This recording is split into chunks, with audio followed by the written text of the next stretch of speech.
Boa, e é esse ponto mesmo que eu quero tratar agora com Priscila Yazbek, que vai chegar aqui com a gente.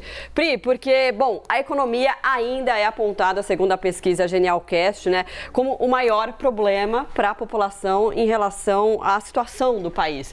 O que mais que está pegando para o brasileiro hoje, há 11 dias? É sempre bom e importante a gente falar, porque, claro, a gente está falando do problema econômico, mas estamos diante de uma eleição que o eleitor aponta de mais grave, né, nesse momento. Bom dia. Bom dia, Marcela. Bom dia, Evandro. Bom dia a todos que nos acompanham. Pois é, esse é o ponto que, inclusive, o Felipe Nunes destacou sobre a pesquisa. Ele disse muito claramente o que pode explicar o retorno da diferença de 10 pontos entre Lula e Bolsonaro. Economia. Ele é bem enfático em dizer isso. A gente separou aqui uma tela para mostrar um recorte da pesquisa que traz, então, o principal problema econômico do país, né? Aqui é um recorte dentro da economia, né? Não está falando sobre os principais problemas do país.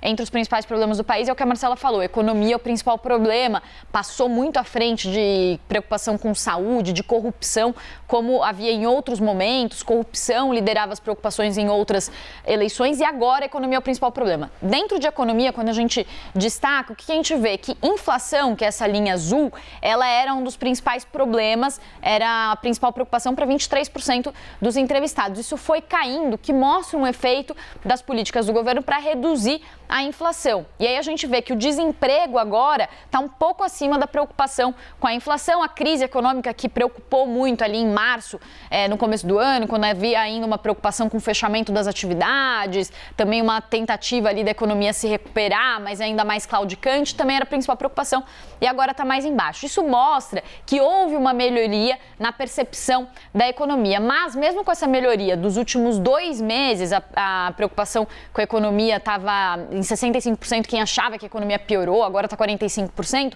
mas ainda é um percentual muito alto. Então, o Felipe Nunes, ele destaca isso, 45% ainda acham que a economia vai piorar, né? Então, dizem que a economia piorou. E aí tem um outro ponto também, que é como esse dado é percebido. Então, para a maioria, a economia ainda é um problema, mas de que forma a economia afeta as diferentes classes de renda? E aí a gente tem um outro recorte também, mostrando a questão social, né? Então, os principais problemas sociais do país, acho que o Uribe, que estava falando sobre essa questão social, a Basília, falando que é uma questão importante também. E aí a gente tem aqui, então, esse quadro, né? A gente percebe que lá em junho, por exemplo, a preocupação com fome e miséria estava em 8% e agora subiu para 19%. E aí eu perguntei para o Felipe Nunes, eu falei, Felipe, mas você acha que surgiu algum outro dado mostrando que a questão da fome e da miséria se agravou? Porque o que a gente tem é aquele dado que muitas vezes é repetido dos 33 milhões de brasileiros que passam fome. E o que ele disse que não,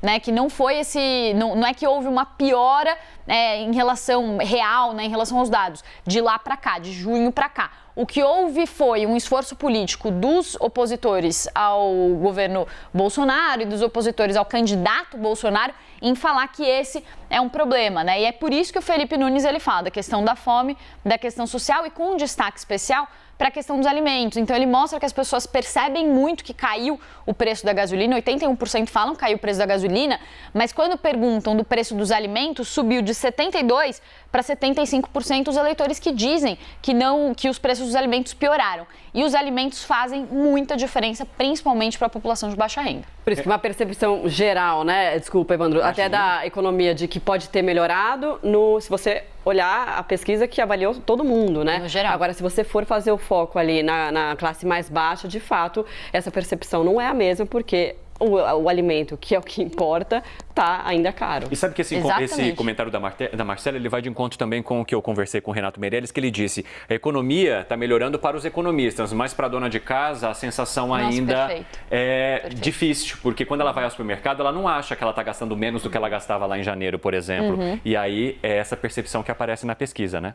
Porque tem alguns dados que aparecem já mais positivos, só que é aquela recuperação que a gente vê que não é aquela recuperação em todos os setores, em todos os segmentos, de forma igual para toda da população. É importante dizer isso. Então, é o que ele falou de economistas, pode se aplicar também talvez para as empresas, né? As empresas já percebem uma melhoria nos dados, sentem uma confiança um pouco melhor, uma retomada, mas o que é essencial mesmo, que essa questão de alimentos, por exemplo, a gente ainda tem uma inflação acumulada de alimentos de 13%, né? Está bem acima da inflação acumulada geral, né? Então, a gente tem essa questão do preço dos alimentos, que é algo muito essencial para o eleitor, que acaba afetando, e também um histórico de aumento de preços, né? Por mais que haja uma desaceleração, deflação em julho, em agosto, talvez em setembro, o histórico é de aumento muito forte dos preços nos últimos meses e queda de rendimento. Priscila, muito obrigado por enquanto, já a gente conversa mais.